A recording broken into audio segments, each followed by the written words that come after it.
Hello students, welcome back to my YouTube channel Sabki Pathshala. मैं हूं सुनील ढांडा। आज हम बायो के अंदर नया टॉपिक लेंगे। हम excretory system of human being है, तो लाइफ प्रोसेस के पार्ट है। तो 4 पार्ट है। अभी सेकंड पार्ट इसमें एक्सक्रीटरी सिस्टम। देखिए, एक्सक्रीटरी मतलब एक्सक्रीट करना, बाहर निकालना। लेकिन उससे पहले हम ये समझेंगे कि होता है इसमें, आपने इस नाम को अच्छे सुना हुआ है, मेटाबॉलिज्म। लेकिन मेटाबॉलिज्म के अंदर 2 पार्ट है। एक पार्ट तो आता है इसमें एनाबॉलिज्म और दूसरा आता है इसमें catabolism. Anabolism means to synthesize और catabolism means to break down. अब कोई चीज़ पहले कंस्ट्रक्ट करें, अब उसके बाद अपनी रिक्वायरमेंट के हिसाब से उसको हम ब्रेक डाउन भी कर सकते हैं। अब पहला आता है कंस्ट्रक्शंस, यानी कि anabolism. As you know, the anabolism then takes place in autotrophs. Autotrophs जो प्लांट्स हैं, they then construct the food, they synthesize the food by the process of photosynthesis। ये है एनाबॉलिज्म, फूड का सिंथेसाइज होना, energy इसमें utilise होती है। फिर आता है कैटाबॉलिज्म, उसी फूड को ब्रेक डाउन करना और वहाँ से एनर्जी क्या होगी, रिलीज होगी। That is a catabolism. और ये दोनों प्रोसीजर एक साथ चलते हैं, इसे बोलते हैं इसको मेटाबॉलिज्म। हमारी बॉडी में भी क्या होता है कि जब हम कोई चीज़ खाते हैं, then we take the nutrients, चाहे वो कार्बोहाइड्रेट हो, फैट्स हो, प्रोटीन हो, मिनरल्स हो, जो भी आप ले रहे हैं, देन वो ब्रेक डाउन होगा with the help of the enzymes. अब ब्रेक डाउन होने के बाद जब फिर वहाँ से एनर्जी रिलीज होगी, उसी एनर्जी को हम यूटिलाइज करते हैं। लेकिन क्या ये इतना ही सिंपल है कि एनर्जी रिलीज हुई, हमने यूटिलाइज कर लिया? नो। अब उसके साथ क्या होता है, कुछ ऐसे भी प्रोडक्ट्स बनते हैं जो हमारे बॉडीज के लिए यूजफुल नहीं है, अब दैट इज हार्मफुल। अब जो हमारी बॉडीज़ के लिए हार्मफुल है, उनको हमें बाहर निकालना है। ऐसे बहुत से जो है हमारी बॉडी प्रोडक्ट बनते हैं जो हमारे लिए बहुत ही हार्मफुल है। Carbon dioxide then must be then eliminated from the body, उसके लिए रेस्पिरेटरी सिस्टम है और नॉस्ट्रिल्स हम बाहर निकाल देते हैं। ऐसे जो जो बाद में बनता है हमारा solid, semi solid in the form of faces, हम उसको जो है एलिमिनेट कर देते हैं बाय थ्रू द इजेशंस।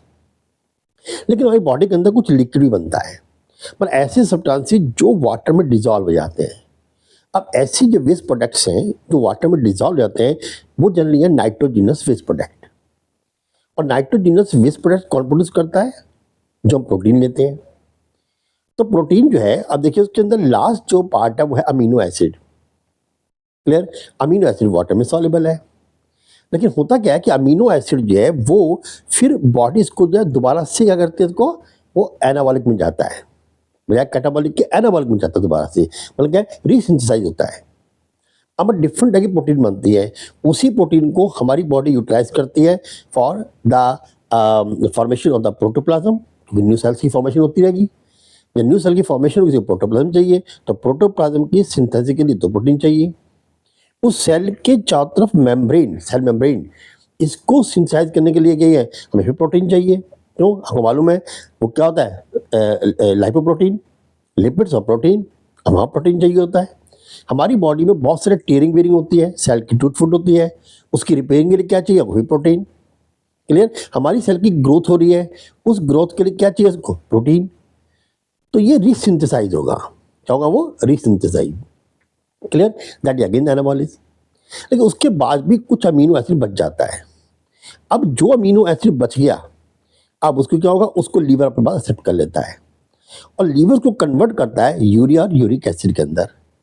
लेकिन यूरिया और यूरिक एसिड जो है ये भी वाटर डिसॉल्वेबल है, लेकिन इसका बॉडी से एलिमिनेट होना बहुत ज़रूरी है। अगर ये बॉडी के अंदर स्टे कर जाते हैं तो ये जो है हमारी बॉडी से को जो है डिफरेंट टाइप की जो है वो डिजीज प्रोड्यूस कर सकते हैं। इसलिए इसको एलिमिनेट होना जरूरी है। और ये जो एलिमिनेशन है, that is the excretion. So what about the excretion? Excretion is the process by which the body eliminate the harmful substance which are the nitrogenous wastes. Clear? ये बॉडी से बाहर निकल जाता है। That process is the excretion.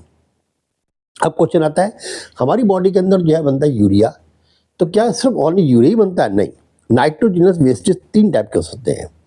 Ammonia के form में हो सकता है, ये गैसेस फॉर्म के अंदर है, लेकिन ये हाईली जो है डिसॉल्वेबल है।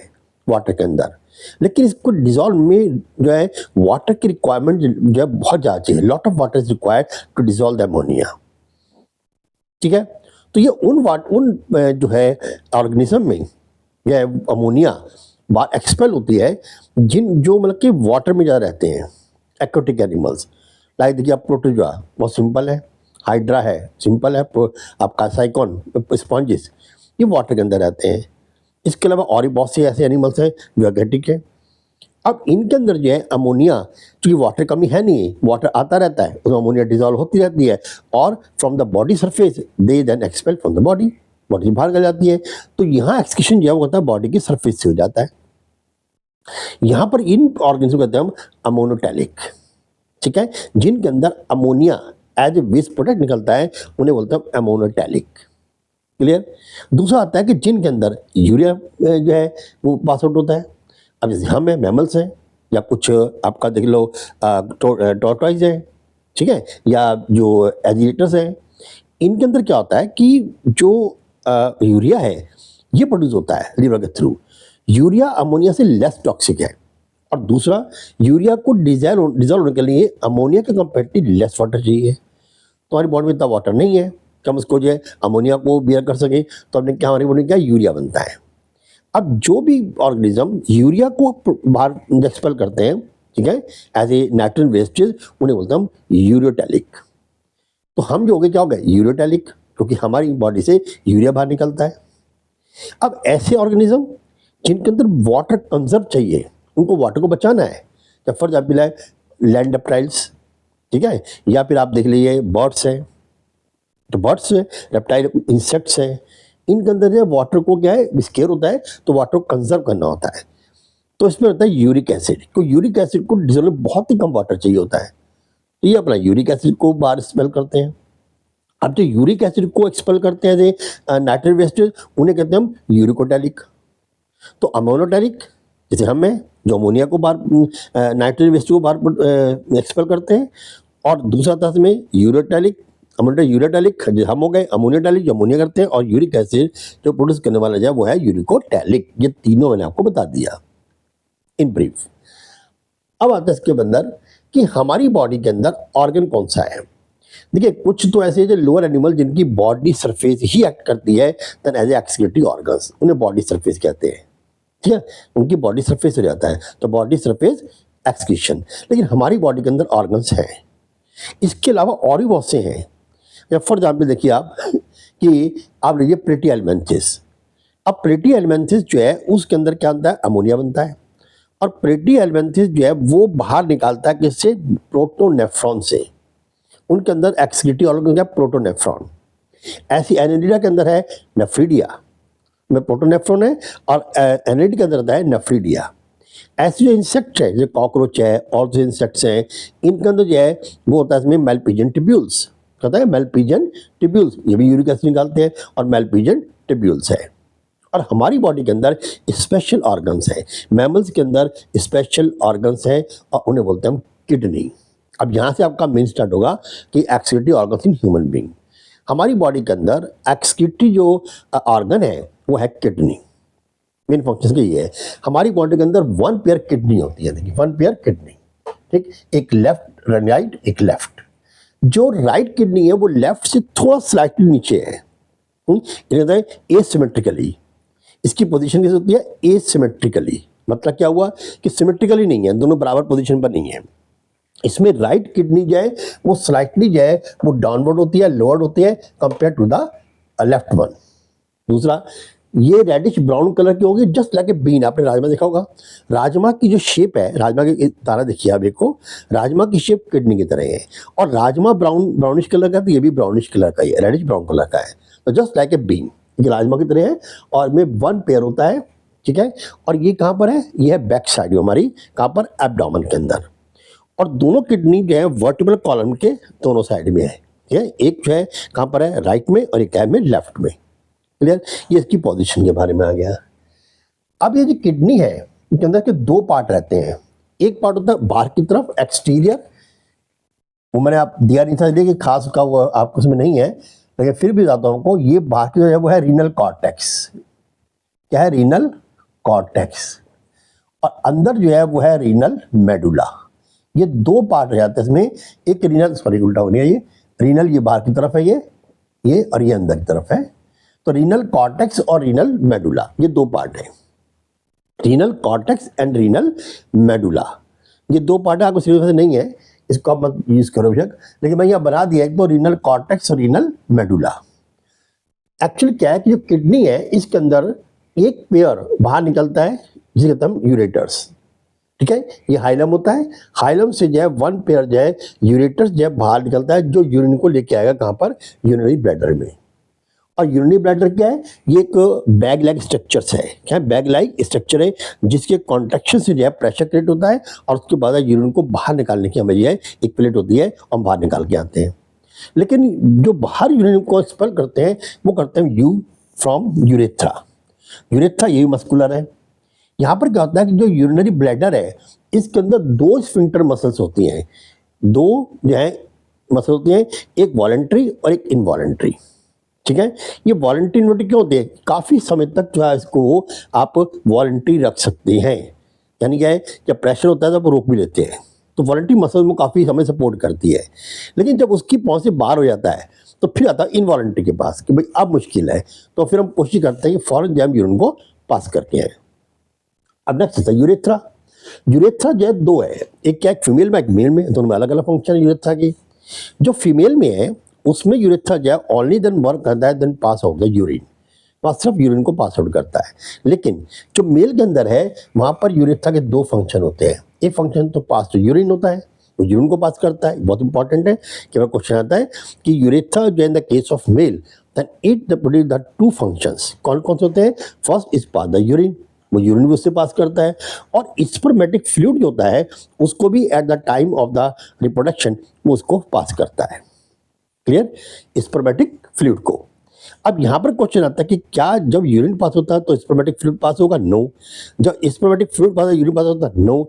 इसे कंट्रोल करता है हमारा हाइपोथैलेमस, भी अलग चीज़ है, लेकिन ये जो है हमारा एक ही ऑर्गन है जिससे स्पर्मेटिक फ्लूइड और यूरिन दोनों पास होते हैं, वो है थ्रू यूरेथ्रा। ये आपका मैंने आपको स्ट्रक्चर समझाया। अब होता है कि किडनी का फंक्शन क्या है। अब किडनी कह देते हैं, किडनी जो है वो आपका यूरिन फिल्टर करती है, बिल्कुल एब्सोल्युटली रॉन्ग।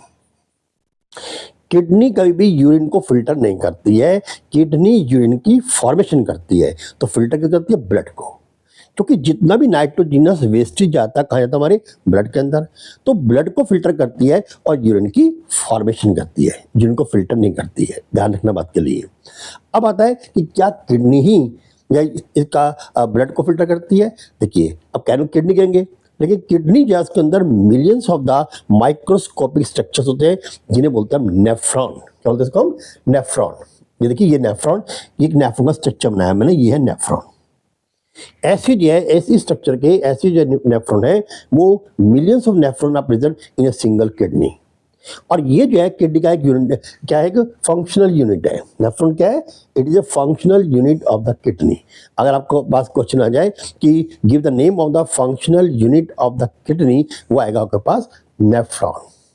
क्लियर, ये functional unit of the kidney है। यही जो है वो ब्लड को फिल्टर करके यूरिन की फॉर्मेशन करती है। क्लियर, समझ आ गया। अब देखिए मैंने बताया किडनी के दो पार्ट हैं, कौन कौन से, रीनल कॉर्टेक्स और रीनल मेडुला। ऐसे जो नेफ्रॉन है इसके जो चार पार्ट है मेनली, वो चार पार्ट कौन कौन से हैं।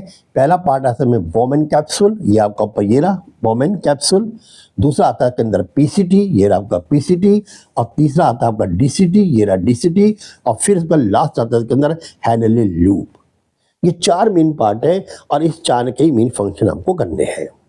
क्लियर, चलिए फर्स्ट लेते हैं क्या, ये बोमेन कैप्सूल। देखिए बोमेन कैप्सूल क्या है, जैसे मान लिया हमारा ये है हाथ है, ये मैं इस चीज़ को कटोरे की फॉर्म में ले आऊँ, ये क्या है बोमेन कैप्सूल। अब इसको मैं दो पार्ट में ऐसे कर लूँ इस तरीके से, एक ये आ रही है एक ये आ रही है। अब इसमें एक तो ला रही है इसके अंदर क्या, ब्लड, कौन सा, जो जिसके अंदर नाइट्रोजनस वेस्टेज मिक्स है, और एक जो कैरी कर रही है जिसमें नाइट्रोजन वेस्टेज या तो नहीं है या बहुत कम है। क्लियर, तो यानी एक तो इम्प्योर एक प्योर, ये दोनों यहाँ पर आ गई। अब ये दोनों आ रही है वेन टाइप, वो क्या है, एक ये पार्ट आपके पास ये वाला और एक पार्ट आपके पास है यहाँ पर जो निकल जाएगा। यहाँ पर क्या आ रही है, यहाँ पर आ रही है आपके पास देन रीनल आर्टरी, क्या आ रही है, रीनल आर्टरी, और यहाँ निकल रही है बाहर रीनल वेन। रीनल आर्टरी जो आएगी वो नाइट्रोजिनस वेस्टेज को लेके आएगी। रीनल आर्टरी में जो ब्लड आ रहा है वो आ रहा है नाइट्रोजिनस वेस्टेज को लेकर के, जिसको फिल्टर आउट होना है, फिल्टर होना है। अब ये रीनल आर्टरी जैसे ही बोमन कैप्सूल में आएगी, now it divide the very very thin capillaries, बहुत छोटी छोटी कैपिलरीज में वो डिवाइड हो जाती हैं, बहुत छोटी कैपिलरीज के अंदर। Here like structure, in capillaries का नाम दिया हुआ है क्या, एफरेंट आर्ट्रियोल। क्या है, एफरेंट आर्ट्रियोल। तो एफरेंट आर्ट्रियोल जो है then it is a capillary, bunch of capillary and which form from the renal artery, ये रीनल आर्टरी से बनी हुई है। और रीनल आर्टरी को क्या लेके आ रही है, वो लेके आ रही है इम्प्योर ब्लड, मतलब क्या हुआ, जिसमें नाइट्रोजिनस वेस्टेज प्रेजेंट है। और यहाँ पर आके वो क्या बन गई, एक छोटे छोटे जो पार्ट बन जाते हैं कैपिलरी में, जिसे कहते हैं हम एफरेंट आर्ट्रियोल। अब यहीं से छोटी छोटी कैपिलरीज बन के निकलती हैं बाहर की तरफ, ठीक, जो क्या लेके जा रही है, वो लेके जा रही है आपका प्योर ब्लड, यानी जिसमें लेस अमाउंट, बहुत कम अमाउंट के अंदर हमें वेस्ट प्रोडक्ट होते हैं, कम अमाउंट में। अब ये जो है, ये क्या है, एफरेंट आर्ट्रियोल, इफरेंट है, वो इफरेंट है, इफरेंट आर्ट्रियोल। अब बाद में ये इफरेंट आर्ट्रियोल जो है वो कंबाइंड होती है और बन जाती है रीनल वेन। समझ में आ गया होगा। तो एक ब्लड को लेके आ रही है, दूसरी ब्लड को लेके जा रही है। एफरेंट आर्ट्रियोल प्योर ब्लड को, इम्प्योर ब्लड को लेके आ रही है, और जो इफरेंट है, यहाँ पर जो इफरेंट है वो जो है प्योर ब्लड को लेके जाती है, इम्प्योर को ला रही है, प्योर को ले जा रही है। क्लियर, समझ आ गया। अब आता है बोमन कैप्सूल के बारे में। देखिए बोमन कैप्सूल, ये है आपके पास बोमन कैप्सूल। इसकी जो इनर वॉल है it is very very thin, ये थिन है और परमेबल है, ये थिन है और परमेबल है, क्योंकि यहाँ से फिल्ट्रेट होके बाद जो है, जो फिल्टर होगा ब्लड, वो का फिल्ट्रेट यहाँ आएगा इसके अंदर। तो ये क्या है, तब आएगा जब ये थोड़ा थिन होगी, ये थिन वाला है और परमेबल है, तो यहाँ से फिल्टर का ब्लड इसमें आ जाता है। क्लियर, और वेस्टेज चला जाती है। अब क्वेश्चन ये आता है कि जब ये यहाँ से, अब इस पार्ट को और देखिए, ये पार्ट बोमन कैप्सूल है, ये पार्ट क्या है, इसे कहते हैं ग्लोमेरुलस। क्या होता है इसका, ग्लोमेरुलस। तो ग्लोमेरुलस में दोनों चीजें हैं। ग्लोमेरुलस क्या है, it is a bunch of the capillaries, is a bunch of the capillaries of the afferent and efferent, दोनों है, एफरेंट भी और इफरेंट भी है। वहीं पर बाय द प्रोसेस डिफ्यूजन जाइए तो उसमें एक्सचेंज होगा। तो यहाँ पर एफरेंट भी है और इफरेंट भी है। तो ग्लोमेरुलस है bunch of the afferent and efferent arteriole. अब ये आपका ग्लोमेरुलस है, ये बोमन कैप्सूल, इन दोनों को मिला करके एक नाम दे दिया मेलपिजियन बॉडी या मेलपिजियन ट्यूब्यूल। ठीक है, ये मेलपिजियन बॉडी है। मेलपिजियन बॉडी कुछ नहीं है, नेम था एक साइंटिस्ट का, उसके भी नाम लिख दिया इसको मेलपिजियन बॉडी।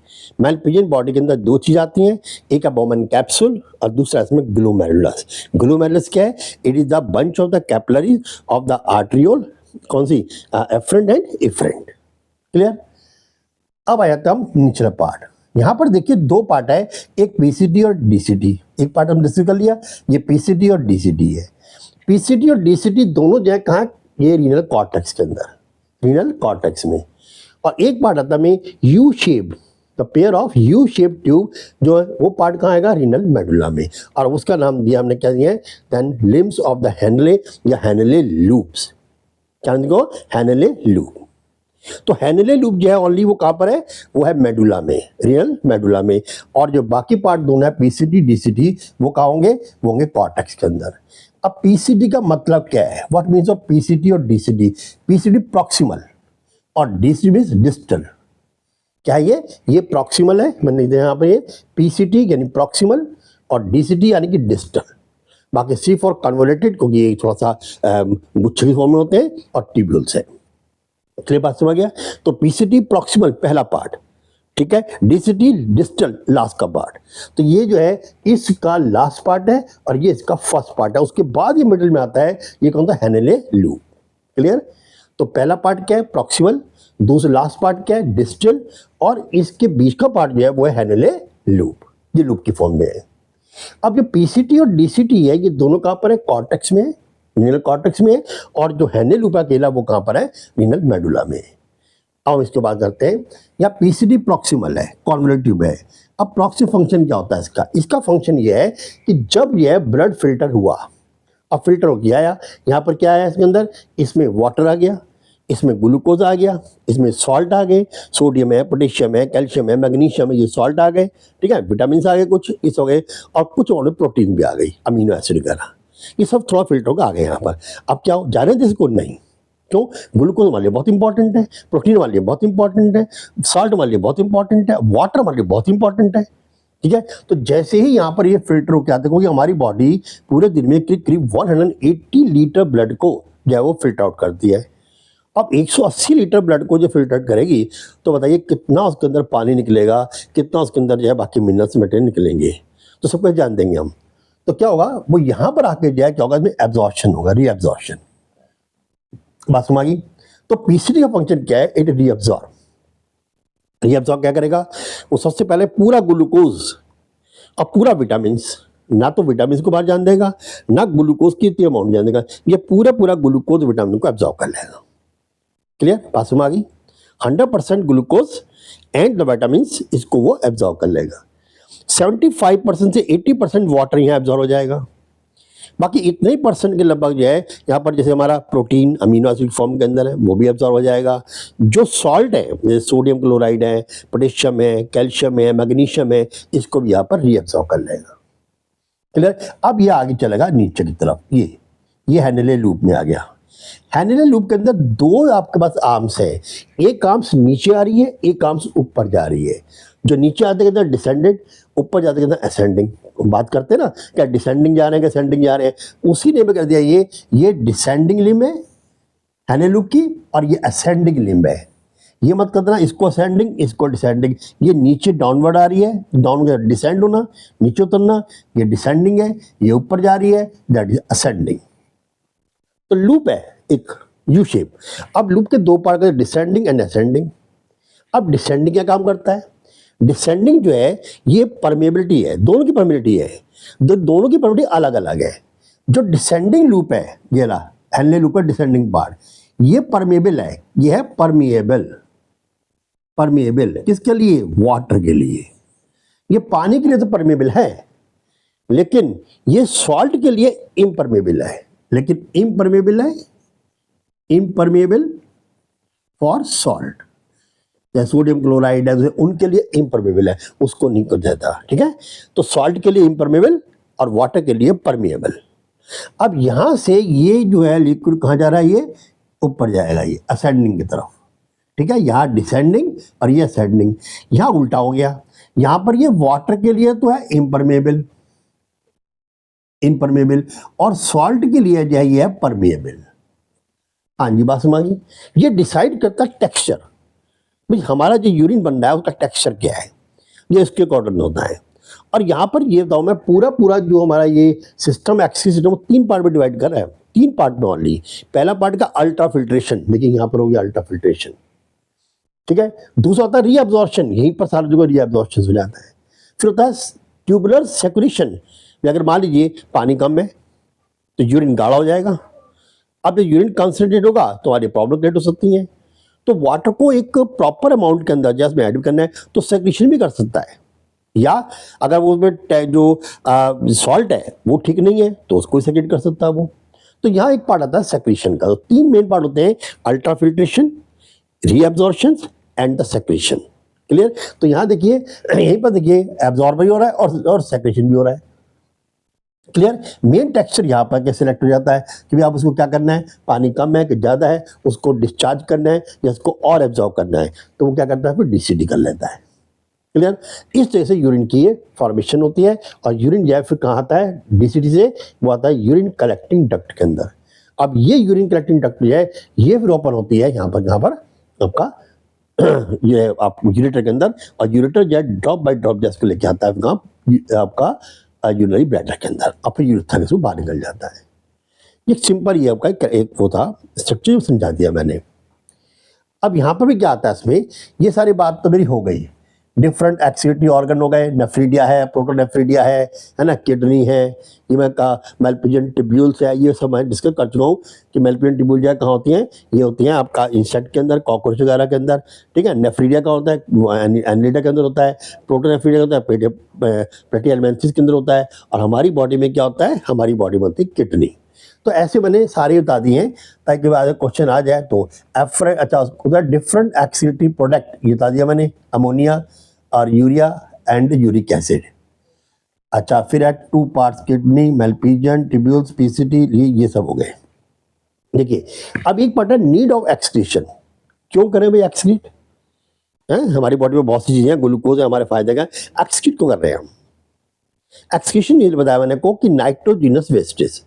नाइट्रोजिनस वेस्टेज कब बनता है? नाइट्रोजन हमारे लिए हार्मफुल नहीं है, नाइट्रोजन को हम खुद ले रहे हैं फूड के थ्रू, क्योंकि हमारी बॉडी को प्रोटीन चाहिए। अब प्रोटीन कहाँ से ले रहे हैं? बाहर से ले रहे हैं। प्रोटीन क्या देता है हमें? Nitrogenous wastage. लेकिन नाइट्रोजन वेस्टेज कब बनता है? ये बनता है कि जब अमीनो एसिड को हम यूटिलाइज कर लेती है हमारी बॉडी हर फॉर्म के अंदर, रीसिंथेसाइज करिए प्रोटीन को। अब प्रोटीन हमारा प्रोटोप्लाज्म बना रहा है, हमारी सेल की मेम्ब्रेन बना रहा है, हमारे डिफरेंट जो मेम्ब्रेन स्ट्रक्चर उनकी मेम्ब्रेन बना रहा है, ठीक है। ये सब की कंस्ट्रक्शन हो गई, एनाबॉलिक कंडीशन आ गई इसमें, उसके बावजूद भी बच गया। अब अमीनो एसिड जो बच गया उसका हम क्या करें? तो लीवर कहता है लो जी मेरे वाले करो, मैं इसे कन्वर्ट करता हूँ। अब अमीनो एसिड जो बच गया उसको कन्वर्ट करता है यूरिया के अंदर, ठीक है, क्योंकि यूरिया जो है वो लेस टॉक्सिक है compare to the ammonia. Ammonia हम बना नहीं सकते, क्यों? अमोनिया जो है उसके लिए वाटर बहुत चाहिए। तो यूरिया जो है अब ये हमारे लिए एक हार्मफुल प्रोडक्ट है, इसको बाहर निकालना बहुत ज़रूरी है। इसको एलिमिनेट करने के लिए ही जो है किडनी काम करती है। क्लियर? इससे नीडेड क्या है इसके अंदर? Then to expel the urea then which is a nitrogenous wastage and very harmful then for our body, so it must be then expel then to the body, उसको body से बाहर निकालना जरूरी है। अब आता है कारण में कि ये किडनी जो है हमारा काम क्या करती है? सो ये काम करती है? नहीं, किडनी हमारे 2 काम करती है। एक काम तो ये कर दिया उसने कि हमारे जो नाइट्रोजन वेस्टेज को बाहर फेंक दिया, हमारी बॉडी क्लीन कर दी। दूसरा करती है वो the regulation of the water, यानी होम्योस्टेसिस। हमारी बॉडी के अंदर एक होम्योस्टेसिस बहुत जरूरी है। अब क्वेश्चन है व्हाट मीन्स ऑफ होम्योस्टेसिस? अक्सर ये होता क्या है? देखिए होम्योस्टेसिस का मतलब होता है कि हमारी बॉडी के अंदर जो एक फ्लूइड है पूरा, और हमारी बॉडी के फ्लूइड के अंदर जो उसका टेक्सचर है, जो उसका केमिकल कंपोजिशन है, वो गड़बड़ा ना जाए। जरा भी अगर हमारा केमिकल कंपोजिशन गड़बड़ाता है जो है तो हमारी बॉडी की अलाइनमेंट चेंज हो जाती है। हमें पता लगना शुरू होता है हमारी बॉडी जो है वो अलग से रिएक्ट करना शुरू कर देती है। जनरली देखिए हमारी बॉडीज के अंदर क्या है, जनरली 90% एंजाइम जो है वो एल्कलाइन मीडियम में बहुत अच्छा वर्क करते हैं, मॉडरेट टेम्परेचर में बहुत अच्छा वर्क करते हैं। 37 डिग्री सेल्सियस टेम्परेचर बॉडी का, और बॉडी एल्कलाइन हो, बहुत अच्छा वर्क करता है, अप्रोप्रिएट वर्क करते रहते हैं। अगर हमारी बॉडी में जरा टेम्परेचर हाई हो जाए, इवन कि 98.6 से 99 भी होता है, ओनली 0.4 भी होता है, तो हमें थोड़ा महसूस होता है कि आज हमारी तबीयत ठीक नहीं है। क्यों? टेम्परेचर पर जो है हमारी बॉडी जैसे रिएक्ट करती है। रिएक्ट करता कौन? एक्चुअल में एंजाइम। एंजाइम प्रॉपर वर्क करते नहीं है, जिससे क्या कि हमारी बॉडी में थोड़ा सा चेंज आना शुरू होता है, और हम कहते हैं रेस्ट कर लें, हमारी बॉडी आज कुछ मतलब अच्छा नहीं लग रहा हमें। सेकंड कंडीशन देखिए, अब आता है एसिड। अगर मान लीजिए एल्कलिनिटी से थोड़ा एसिडिक चले जाती है हमारी बॉडी, उसका टेक्सचर एसिडिक हो जाता है, तब क्या होता है? एसिडिटी बढ़ जाती है, तो हम बड़ा अनईजी महसूस होता है। और कभी कभी ऐसी इतना बढ़ जाता है कि जो मैंने कल बताया था आपको, जब डाइजेशन जब बताया था मैंने, कि जो पेरिस्टाल्सिस मूवमेंट है वो मतलब कि एकदम से कहते हैं ना कन्वर्स कंडीशन कर देता है, आपने रिवर्स, यानी कि एकदम रिवर्स कंडीशन ले आता है। वो जो पेरिस्टाल्सिस मूवमेंट जाता है माउथ से जाता है नीचे स्टमक की तरफ, वो स्टमक से माउथ की चल देता है। क्यों? वो कहता है एसिड बहुत है, इसको बाहर निकालो, हमें वॉमिट हो जाती है। क्लियर बात में नहीं है? तो ये हमारी बॉडी के अलाइनमेंट्स है, हमारी बॉडी रिएक्ट करती है उससे। तो हमारी बॉडी के अंदर का जो फ्लूइड है उसका केमिकल कंपोजिशन फिक्स है, और वो फिक्स ही रहना चाहिए, ठीक है। जो थोड़ा तो हो जाता है, लेकिन वो बॉडी क्या होता है, उसको ये कौन रेगुलेट करता है? वो रेगुलेट करता है किडनी। कैसे? Bye the process of osmo regulation. Osmo regulation का मतलब होता है कि वाटर कंटेंट जो है उसको, देखिए वाटर ज़्यादा होगा तो कोई चीज़ डाइल्यूट हो जाएगी, वाटर कम होगा तो कोई चीज़ कंसनट्रेट हो जाएगी। लेकिन वाटर प्रॉपर होगा तो ना वो डाइल्यूट है ना कंसनट्रेशन है। आप चीनी, पानी सेम है, आप चीनी खूब डाल दीजिए इसके अंदर, या पानी कम कर दीजिए, चीनी तेज हो जाएगी। अब पानी खूब बना दीजिए, चीनी एकदम कम हो जाएगी। अब ना तो आपको तेज अच्छी लग रही है, ना आपको फीका अच्छा लग रहा है, तो अगर ये मॉडरेट, वही कंडीशन बॉडी के अंदर है। जब बॉडी के अंदर वाटर हमारा प्रॉपर अमाउंट के अंदर है, उसी कंसंट्रेशन प्रॉपर है, तो हमारी बॉडी अच्छा काम करेगी। तो ये जो किडनी है वो ऑस्मो रेगुलेट का काम करती है, यानी कि द वाटर कंटेंट जो है उसका लेवल, उसकी अमाउंट जो है उसको रेगुलेट रखती है, ना ज़्यादा वाटर रखती है, ना ज़्यादा कम करती है वाटर को। अगर वाटर हम ज़्यादा ले लेते हैं, अब देखिए बहुत ज़्यादा वाटर ले जा लेंगे तो हमारी बॉडी जो डाइल्यूट हो जाती है, बॉडी के अंदर जो फ्लूइड है वो डाइल्यूट हो जाता है, बीपी का इशू हो जाता है, प्रेशर बढ़ जाता है, बात में नहीं है, बीपी भी हाई हो जाता है। तो आप देखिए कि कितना एक छोटे छोटे बात होती है कि पानी ज़्यादा पीने से भी पता था कि बहुत ज़्यादा पानी पी लिया या बहुत ज़्यादा हमने ल्यूक वाटर पी लिया, गर्म पानी हल्का सा पी लिया, जो कहते हैं गुनगुना पानी पी लेते हैं, उससे भी इशू हो जाता है। सर ये जो प्रॉब्लम्स आ रही हैं वो ऑस्मो रेगुलेशन की वजह से आती है, और ऑस्मो रेगुलेशन को कौन कर रहा है? वो कर रहा है किडनी। तो किडनी का सेकंड फंक्शन क्या है? Osmo regulation of the fluid of the body. ये आपका कंप्लीट मैंने समझा दिया, इसका नीड वीड सब समझा दिए। अब आता है इसके अंदर कि भाई what means of the haemodialysis. What is the haemodialysis? क्या है? Artificial kidney. हमारा किडनी वर्क कर रही है, फिल्टर आउट कर रही है किसको? ब्लड को। बार बार कह रहा हूँ, यूरिन मत लिख देना, कि ब्लड को फिल्टर कर रही है, यूरिन की फॉर्मेशन कर रही है। लेकिन अगर मान लीजिए किडनी ही प्रॉपर वर्क ना करे, अब किडनी प्रॉपर वर्क नहीं करती है तो एकदम इनसफिशिएंट वर्क होता है किडनी। और जब किडनी का इनसफिशिएंट वर्क होता है तब बन होता है यूरेमिया। क्या होता है? यूरेमिया, एक नाम आता है इसमें, uremia. What means of uremia? ये आएगा यहाँ। यूरेमिया का फंक्शन क्या है? मतलब यूरेमिया क्या टर्म है? यूरेमिया ये है कि जब यूरिया जो है वो हमारी बॉडी के अंदर स्टे करना शुरू हो जाए। और यूरिया कब बॉडी में स्टे करता है? जब हमारी किडनी जो है वो इनसफिशिएंट होती है then to filter out the blood. जब हमारी किडनी जो प्रॉपर फिल्टर नहीं करती ब्लड को, तो उसमें यूरिया स्टे करता है। जब बॉडी में यूरिया स्टे करता है तो हमें यूरेमिया आ जाता है, और ये हमारे लिए डेंजरस है। क्लियर? तो हमारी बॉडी के अंदर accumulation of the urea is known as क्या? Accumulation of the urea then by the insufficient work of the kidney is known as the uremia. अब ऐसी कंडीशन से बचने के लिए क्या होता है कि पर्सन को जो है बाहर निकालना है यूरिया को, उसको फिर जाना पड़ता है किसमें? देन हीमोडायलिसिस के अंदर। अब एक्चुअली क्या है कि हीमो का मतलब होता है ब्लड, और डायलिसिस होता है टू फिल्टर। बात वही है। अब ये आर्टिफिशियल है। अब आर्टिफिशियल कहता है कि एक मशीन है, उस मशीन से क्या होता है, किसी बहुत ही रिस्की काम भी है और बहुत ही मतलब कहते हैं पेनफुल वर्क है ये। भगवान अगर ऐसे किसी को, लेकिन पेनफुल वर्क है ये। क्या? कि पूरा ब्लड जो है पर्सन का उस मशीन के थ्रू पास होता है। अब जो काम हमारी किडनी नेचुरली यार है, हमारी किडनी हमारा सिंस बर्थ से करती आ रही है, अब वो हमारी एक मशीन काम कर रही है। मशीन क्या काम करती है? उसे डायलिसिस मशीन कहते हैं। डायलिसिस वहाँ क्या होता है कि जो ब्लड है वो कहाँ से आएगा? वो बॉडी से आएगा। ठीक है? यहाँ पर क्या होता है कि जो हमारी आर्टरीज है, उस आर्टरी से ब्लड को बाहर निकाला जाता है। आर्टरी वाला ब्लड जो है ना वो बाहर निकाला जाता है। और कहाँ डाला जाता है? एक खास ये ट्यूब होती है, ये मशीन है, और इस मशीन के अंदर जो है क्या है? ये ट्यूब होती है, और इस ट्यूब का नाम है सेलोफेन। सेलोफेन ट्यूब या सेलोफेन मेम्ब्रेनिक ट्यूब। ये सेलोफेन एक मतलब प्रोडक्ट है जिससे ट्यूब बनती है वो। ठीक है? सेलोफेन जो है वो एक मतलब सेमी प्रेवेबल नहीं है ये, लेकिन सेलोफेन जो है वो एक बहुत ही थिन मेम्ब्रेन स्ट्रक्चर होता है, और इसके अंदर जो होल रखे जाते हैं उस होल का साइज वैसा ही रखा जाता है जैसा कि हमारा ग्लोमेरुलस में होता है नेचुरली। जैसा जो है पोर्स हमारे ग्लोमेरुलस के अंदर होते हैं, पोर्स बिल्कुल वैसी साइज के जो है वो पोर रखे जाते हैं इस सेलोफेन मेम्ब्रेन के अंदर, और एक ट्यूब बन जाती है। क्लियर? बात समझिए। इसको सुपर फाइन भी कहते हैं हम, सुपर फाइन फिल्ट्रेशन कहते हैं हम, सुपर फाइन फिल्ट्रेशन ये सेलोफेन के अंदर, तो बिल्कुल वैसे ही रखे जाते हैं कि होल्स। अब यहाँ पर ये ट्यूब जो है वो डिप रहती है किसके अंदर? एक सॉल्यूशन के अंदर। क्या दिया है? डिप होती है सॉल्यूशन, जैसे डायलिटिक सॉल्यूशन, इसका नाम है डायलिटिक सॉल्यूशन। ये डायलिटिक सॉल्यूशन जो है वो होता है आइसोटोनिक। आपने कभी 9th में पढ़ा होगा, 3 तरह के सॉल्यूशन होते हैं, हाइपोटोनिक, आइसोटोनिक। ठीक है ना? या आइसोटोनिक का मतलब होता है यानी इक्वल, एक जैसा। तो यहाँ क्या होता है कि जो इस सॉल्यूशन के अंदर है, जो भी सॉल्यूशन का टेक्सचर है वही वो टेक्सचर वैसे ही बनाया जाएगा जैसा कि हमारी बॉडी के ब्लड का है। क्लियर?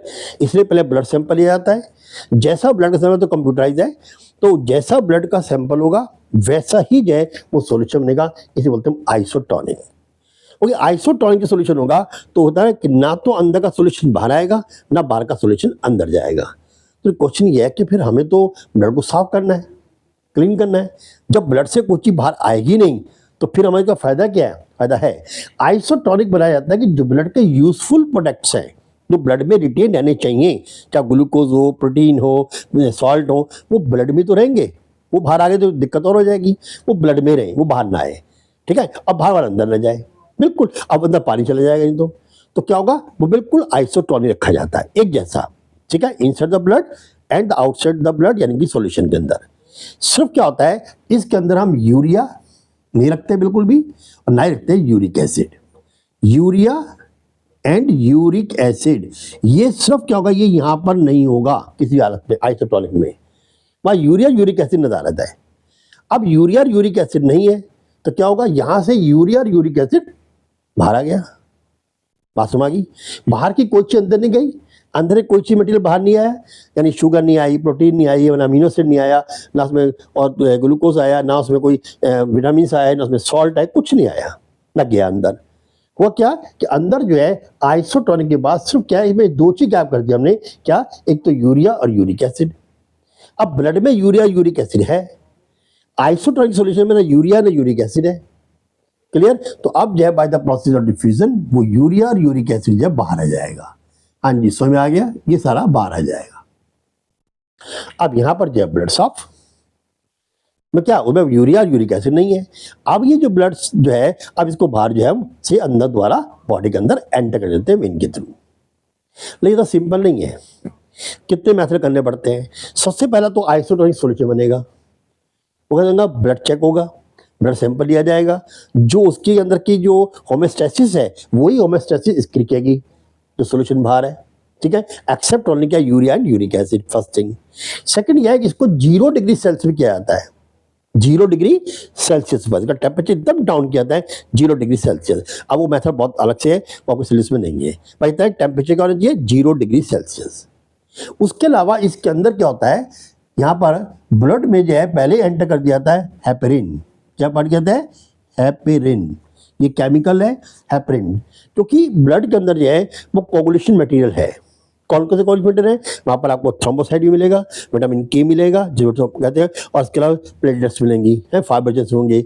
ये सारे क्या काम करते हैं, जैसे ही ब्लड सीप आउट होता है बाहर, उसको कोगुलेट कर देते हैं, जमा देते हैं। अब ब्लड जम गया तो फिर दिक्कत, तो क्या डालते हैं इसके अंदर, एंटी कोगुलेट मटेरियल, उसको हम हेपेरिन, हेपेरिन को ऐड कर देते हैं। एंटी कोगुलेटिंग मटेरियल क्या है वो है हेपेरिन, हेपेरिन को ऐड कर दिया जाता है। ठीक है, अब प्रोसेस हो गया कंप्लीट।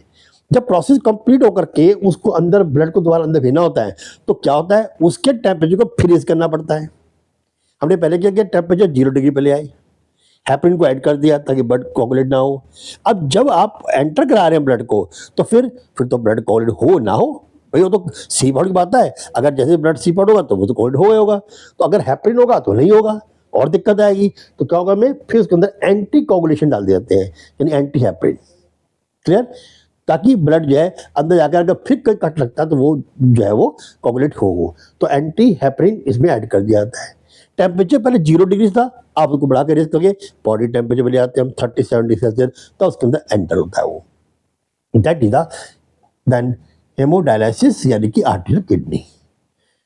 बहुत वो है शॉर्ट जाता में, पहले ब्लड को हमने क्या किया, सबसे पहले काम किया ना, ब्लड का सैंपल लेते हैं, वो सैंपल लेकर के उसको जो है उसी ब्लड के अंदर आइसोटोनिक सॉल्यूशन तैयार किया जाता है, जो बिल्कुल वही टेक्सचर होता है, उसका होमोस्टैसिस वही होता है जो ब्लड का होता है। तो सॉल्यूशन का ब्लड का होमोस्टैसिस बिल्कुल सेम होगा, except only urea and uric acid. उस ब्लड सॉल्यूशन में यूरिया यूरिक एसिड नहीं होता। सेलो जो है यहाँ पर देखो, यहाँ बताया मैंने कि सेलोफेन की वो ट्यूब बनी होती है। सेलोफेन ट्यूब क्या है, उसके अंदर वही होल रखे आते हैं पोर्स, जैसे ग्लोमेरुलस के अंदर होते हैं। हैं। अब इस ट्यूब को हम क्या डिप कर देते हैं, कहाँ पर, हम सॉल्यूशन के अंदर। ब्लड को जो है आर्टरी से बाहर निकाला जाता है, क्योंकि वो वेस्ट प्रोडक्ट होती है वहाँ से, और नाइट्रोजनस वो यहाँ पर जब पास होगी तो क्या होगा, जो कि सॉल्यूशन जो है यहाँ पर वो आइसोटोनिक है, except urea and uric acid, और यूरिया यूरिक एसिड से बाहर आ जाएगा। क्लियर। जब यूरिया यूरिक एसिड बाहर जाएगा, ब्लड साफ होगा। लेकिन उससे पहले क्या करते हैं हम, टेम्परेचर जो होता है ब्लड का वो 0 डिग्री पे ले आते हैं, और उसके अंदर जो है हम एंटी कोगुलेशंस जो है मटेरियल डालते हैं, वो है हमारा हेपरिन केमिकल है, हेपरिन वो डाल दिया जाता है ताकि ब्लड कोगुलेट ना करे बाहर आकर के। अब जब क्लीन होकर ब्लड जाए, वो फिर जो है वेन के थ्रू अंदर एंटर करा दिया जाता है।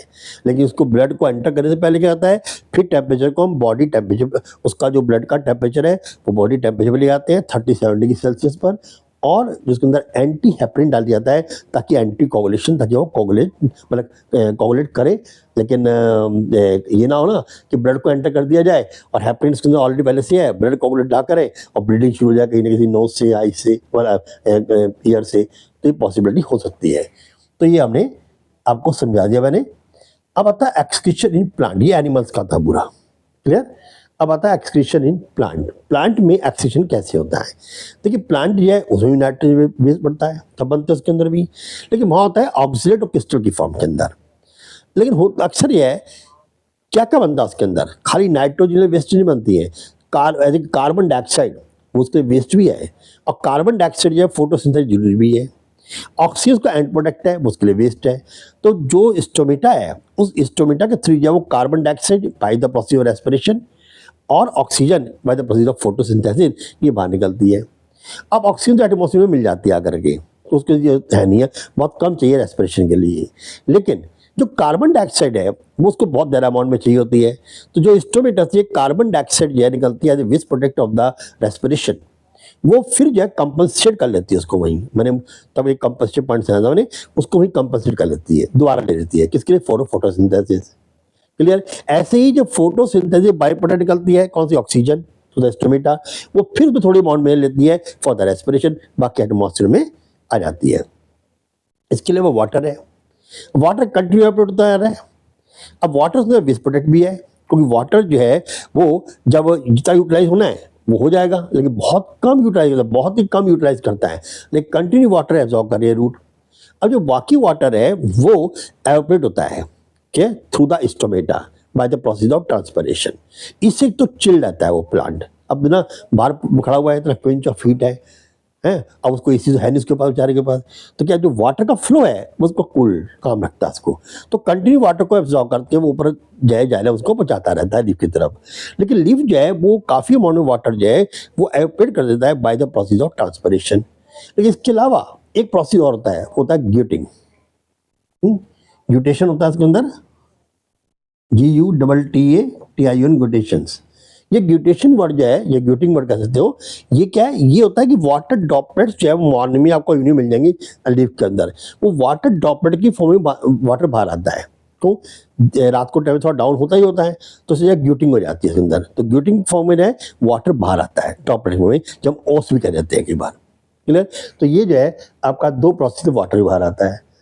और उसके अलावा जो और नाइट्रोजिनस वेस्टेज हैं या और वेस्टेज हैं वो बार्क की फॉर्म में। आप देखिए कि जो प्लांट है उसके स्टेम के अंदर छोटे छोटे जो है होल होते हैं, इन्हें बोलते हैं लेंटिकल्स। इनको स्टोमेटा क्यों नहीं बोलते, क्योंकि लेंटिक स्टोमेटा में गार्ड सेल होते हैं, इसलिए में ओपनिंग क्लोजिंग होती रहती है। लेंटिकल में ऐसा कोई प्रोसेस नहीं है, वो लेंटिकल जो है वो रिमेन ओपन रहते हैं, उनमें गार्ड सेल्स नहीं होते हैं। क्लियर। तो जो लेंटिकल्स हैं वहाँ से लगातार जो है वो गम, रेजिन किसी फॉर्म में है वो निकलते रहते हैं वेस्ट प्रोडक्ट। अब वेस्ट प्रोडक्ट जाइए बाग बनाते हैं, ड्राई होते हैं, बाग बन जाती है, छाल बन जाती है। और देखिए कई बार हम छाल भी यूज़ करते हैं अपने किसके लिए, बाग अपनी मेडिसिन के तौर पर भी यूज़ करते हैं।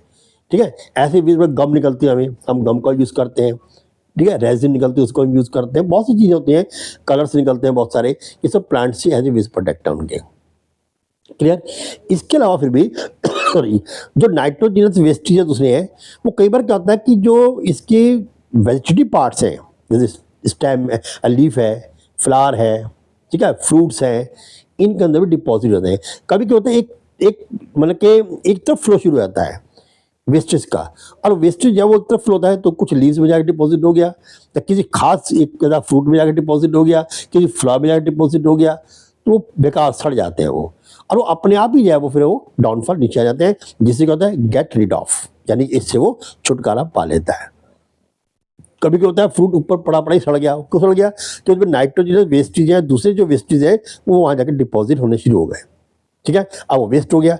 अब जब देखा बिल्कुल पूरा भर जाता है ना, अपने टपक जाता है नहीं, कहना पका फल टपक गया, वो पका क्या है, वो वेस्ट प्रोडक्ट था, निकल गया। लीफ होती है कई बार, लीफ में अगर डिपॉजिट हो गया तो लीफ फॉल डाउन हो जाती है।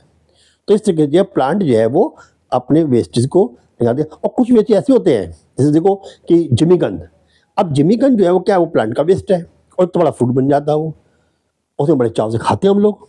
अब प्लांट का वेस्ट है, हम खा लेते हैं। क्लियर है? ऐसे बहुत सी प्रोडक्ट भी ऐसी होती हैं कि जो प्लांट जो है खुद निकालते हैं, उसको डिपॉजिट करती रहती है, और उस डिपोजिशन को जो है हम एज ए फ्रूट या एज ए वेजिटेबल जो है हम यूज़ कर लेते हैं। ठीक है, तो ये था आपके पास पूरा एक्सक्रीशन का, व्हाट अबाउट द एक्सक्रीशन। तो अब नेक्स्ट चैप्टर में लेकर चलूंगा रेस्पिरेशंस। क्लियर? ओके बेटा, respiration in human being. Okay, thanks.